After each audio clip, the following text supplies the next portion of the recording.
Lakwatsirang babae. Ngayong araw maglakwatsa na naman ang babae. Siyempre hindi yan aalis ang babaeng yan kung hindi siya maglalagay ng kuloriti sa pagmumuka niya. Magaling lang naman yung babaeng yan sa paglalagay ng mga kuloriti sa pagmumuka niya. Pero paasikasuhin mo yan sa bahay, ipaglaba mo yan siya. Napakatamad niya. Pero utusan mo yan mag-makeup, mag-skincare. Napakabilis niya. Ang kubita dito sa bahay, naninilaw na. Pero ang nguso niya pulang-pula. Pati ang pisngi niya, wala talagang kahihiyan. Kung may pupunta dito sa bahay, hindi siya mahihiya na ipasiar niya ang tao na nanlilimahid ang CR, na may nakasabit na pante. Yang alahas-alahas na sinusuot niya, ako na lang ang maaawa sa hold up sa kanya. Kay walang mapapala, hindi man yan masasanla. Mahilig magsuot-suot sa mga aksesoris. Burara naman hindi ililigpit. Walang katahimikan talaga sa bahay tong babaeng to kahit masama ang panahon. Kahit mabagyuhin tayo, hindi talaga niya mapigilan ang pagkalakwatsira niya. Isasama pa ang mga bata sa mga kalukuhan. Sus, Dorinel, pag ganyan-ganyan ka sa itsura mo, ako na lang ang mahihiya sa'yo. Maganda tignan.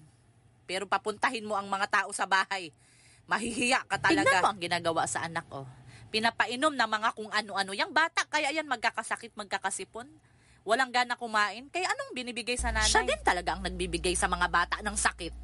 Kaya alam naman na hindi pa yan kumakain ang bata, paiinumin ng mga shake-shake na yan. Isa pa rin tong asawa sa babae, na nagkukonsinti sa asawa niya, na imbis mapagsabihan, natatakot sumusunod sa asawa niya. Malamang itong si Ricardo, ginayuma to ni Dorinel.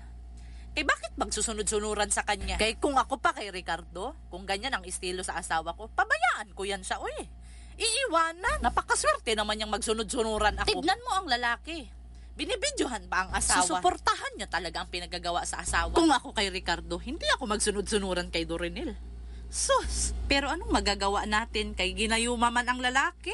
Ay, wala tayong magagawa kapag gayuma ang umipik. Kaya siguro bihira lang maglalaban ng panty ang babae kay ginagamit niya yan pang gayuma sa asawa niya. Hindi talaga mahihiya ang babae, Maghawak-hawak siya sa mga damit niya na nakadisplay na hindi naman bibili. Ganyan ang gusto sa babae, Pag makalabas siya, ang magkain-kain sa labas.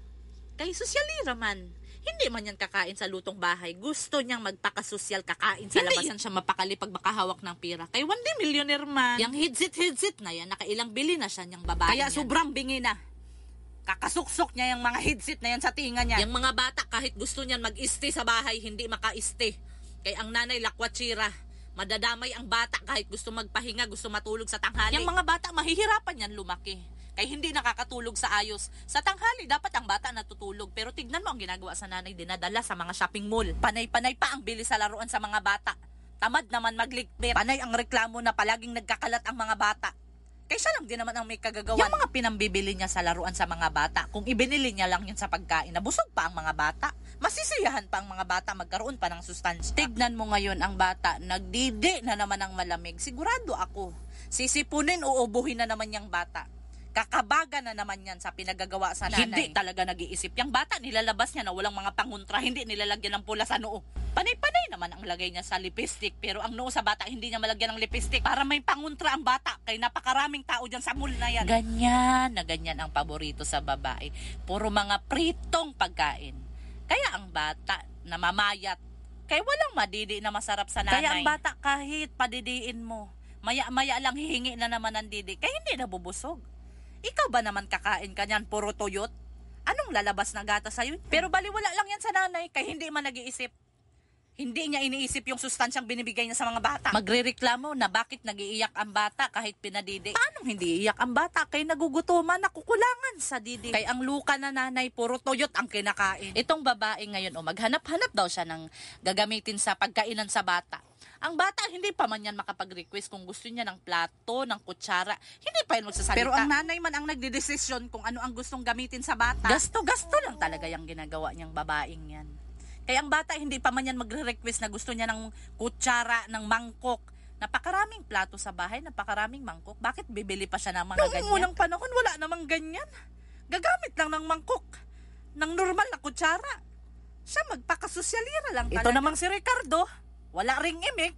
Pinagbibigyan lang ang mga pinagagawa sa babae. Tignan mo ang luka, Wala talagang pag-iingat sa sarili.